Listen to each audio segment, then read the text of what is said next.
اعوذ باللہ من الشیطان الرجیم بسم اللہ الرحمن الرحیم۔ السلام علیکم۔ حضرت قاری طیب صاحب نے ایک واقعہ سنایا تھا کہ ایک مرتبہ حضرت امام شافعی رحمۃ اللہ علیہ نے حضرت امام احمد رحمۃ اللہ علیہ کو لکھا کہ بہت عرصہ ہوا آپ تشریف نہیں لائے، آپ سے ملاقات کو جی چاہتا ہے۔ حضرت امام شافعی رحمۃ اللہ علیہ استاد ہیں اور حضرت امام احمد بن حنبل رحمۃ اللہ علیہ ان کے شاگرد ہیں۔ حضرت امام شافعی رحمۃ اللہ علیہ کا قیام مصر میں تھا، اس لیے وہاں شوافع زیادہ ہیں۔ جواب میں حضرت امام احمد بن حنبل رحمۃ اللہ علیہ نے فوراً اپنا پروگرام لکھ کر بھیج دیا کہ فلاں دن فلاں تاریخ کو آپ کی خدمت میں مصر میں حاضر ہو رہا ہوں۔ حضرت امام شافعی رحمۃ اللہ علیہ نے اپنے گھر والوں کو، اپنے ملنے جلنے والوں کو اور دوست احباب اور دوسرے علماء کو ان کے آنے کی اطلاع دی۔ پھر ان کی دعوت اور ان کے استقبال کا خصوصی اہتمام کیا اور لوگوں کو بتایا کہ اگرچہ وہ میرے شاگرد ہیں مگر وہ ایک بہت بڑے امام ہیں۔ اللہ تعالیٰ نے ان کو بڑا مرتبہ عطا فرمایا ہے۔ چنانچہ جس دن ان کو پہنچنا تھا اس دن امام شافعی رحمۃ اللہ علیہ اپنے شاگردوں اور دوسرے علماء کو لے کر ان کے استقبال کے لیے شہر سے باہر تشریف لے گئے۔ اس وقت مصر کے جو بادشاہ تھے وہ بھی حضرت امام شافعی رحمۃ اللہ علیہ کے معتقد تھے، وہ بھی امام صاحب کے ساتھ استقبال کے لیے چلے آئے، اور پھر بادشاہ کے ساتھ ان کے ارکان دولت بھی، وزراء اور امراء بھی آ گئے۔ وقت مقررہ پر حضرت امام احمد بن حنبل رحمۃ اللہ علیہ پہنچ گئے۔ حضرت امام شافعی رحمۃ اللہ علیہ نے ان کا بڑا شاندار استقبال کیا اور پھر عزت و احترام کے ساتھ ان کو لے کر گھر پہنچ گئے اور ان کے لیے بہترین کھانے کا انتظام کیا۔ اس زمانے میں عام طور پر اولیاء اللہ اور بزرگوں کی شان یہ تھی کہ وہ کھانا بہت کم کھایا کرتے تھے اور رات بھر اللہ تعالیٰ کی عبادت کیا کرتے تھے۔ جب حضرت امام احمد بن حنبل رحمۃ اللہ علیہ کھانا کھانے بیٹھے تو دیر تک اسی طرح کھانا کھاتے رہے جیسے کئی روز کے بھوکے ہیں۔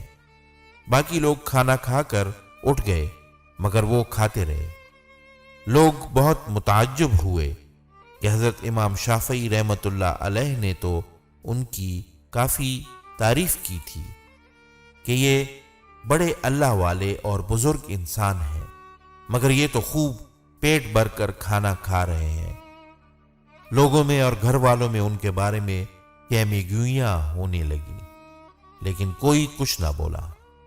پھر جس کمرے میں حضرت امام احمد بن حنبل رحمۃ اللہ علیہ کے لیے رات کے وقت آرام کرنے کا انتظام کیا گیا تھا، اس کمرے میں حضرت امام شافعی رحمۃ اللہ علیہ کی بچیوں نے ایک مصلی بچھا دیا، مسواک رکھ دی، استنجا کے لیے ڈھیلے اور پانی رکھ دیا اور وضو کے لیے لوٹا بھر کر پانی رکھ دیا تاکہ جب وہ رات کو تہجد کے لیے اٹھیں تو انہیں کسی قسم کی کوئی پریشانی نہ ہو۔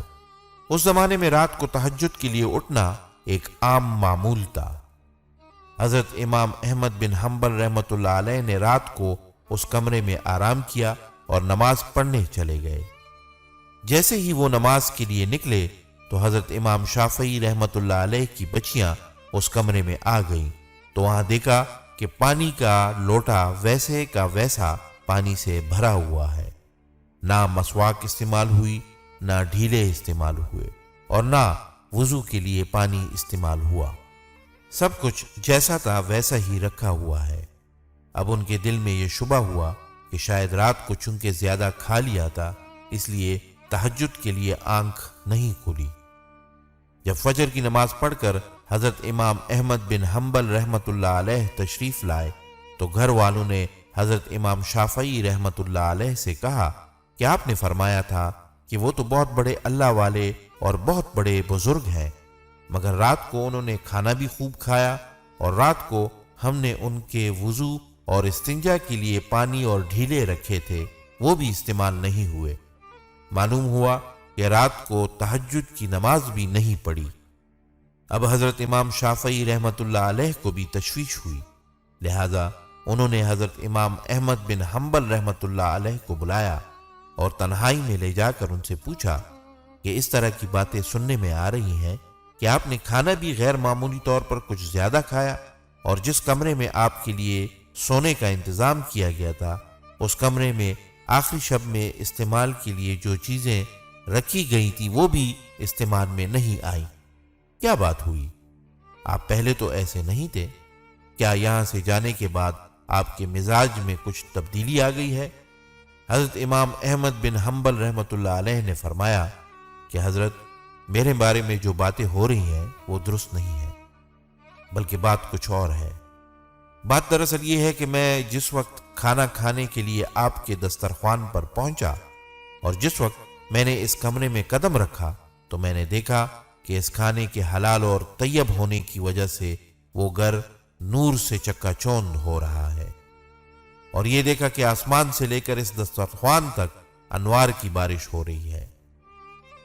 جب میں نے یہ صورتحال دیکھی تو میں نے سوچا کہ شاید اس سے زیادہ حلال اور طیب کھانا مجھے زندگی میں نہیں ملے گا، لہذا جتنا بھی زیادہ سے زیادہ اس کو کھایا جا سکے کھا لیا جائے، اس لیے کہ اس کھانے کا ذرہ ذرہ ایمان کو اور دل کو روشن کرنے والا ہے۔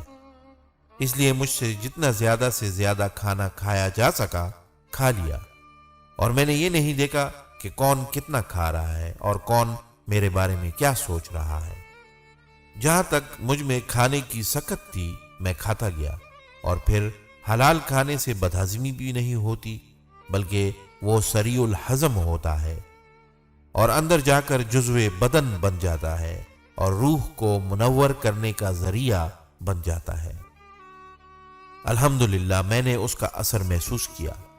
کھانا کھانے کے بعد نہ تو مجھے بدہضمی ہوئی اور نہ مجھے کوئی تکلیف ہوئی۔ پھر کھانا کھانے کے بعد عشاء کی نماز سے فارغ ہو کر جب میں اس کمرے میں پہنچا جہاں آپ نے میرے لیے آرام کا انتظام کیا تھا، وہاں جا کر تو میری حالت ہی بدلی ہوئی تھی اور سونے کو آرام کرنے کو طبیعت نہیں چاہ رہی تھی۔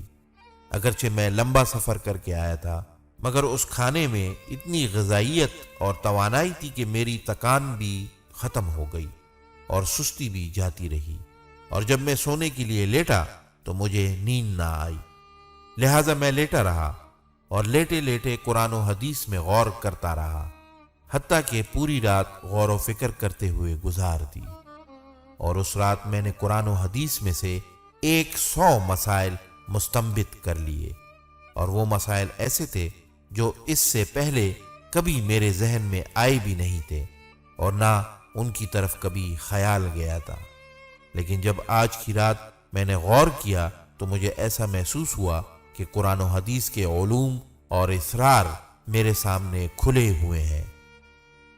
تمام مسائل کی تفصیل اور جوابات میرے ذہن میں آتے چلے گئے اور صبح تک میں مسائل کا استنباط کرتا رہا۔ اسی حالت میں صبح ہو گئی۔ یہ سب آپ کے کھانے کا اثر تھا جو رات بھر میں نے محسوس کیا، اس لیے تہجد کے وقت نہ تو لوٹا استعمال کرنے کی ضرورت پیش آئی اور نہ مسواک کی ضرورت پیش آئی، اور وہیں عشاء کا وضو میرے لیے فجر میں کام آیا۔ یہ سن کر حضرت امام شافعی رحمۃ اللہ علیہ نے اپنے گھر والوں کو حقیقت حال بتائی، اور جو لوگ ان کے بارے میں غلط قسم کی باتیں کر رہے تھے ان سے کہا کہ تم نے ان کی شان میں گستاخی کی ہے، لہذا ان سے معافی مانگو۔ اللہ ہم سب کو نیک بننے اور نیک عمل کرنے کی توفیق عطا فرمائے، آمین۔ محترم ناظرین، ہمارے چینل کو سبسکرائب کریں اور بیل کے بٹن کو دبا دیجیے تاکہ ہر نئی آنے والی ویڈیو کا نوٹیفیکیشن آپ کو ملتا رہے۔ اپنی قیمتی رائے کا اظہار کمنٹ باکس میں ضرور کیجیے۔ اللہ آپ کا حامی و ناصر ہو۔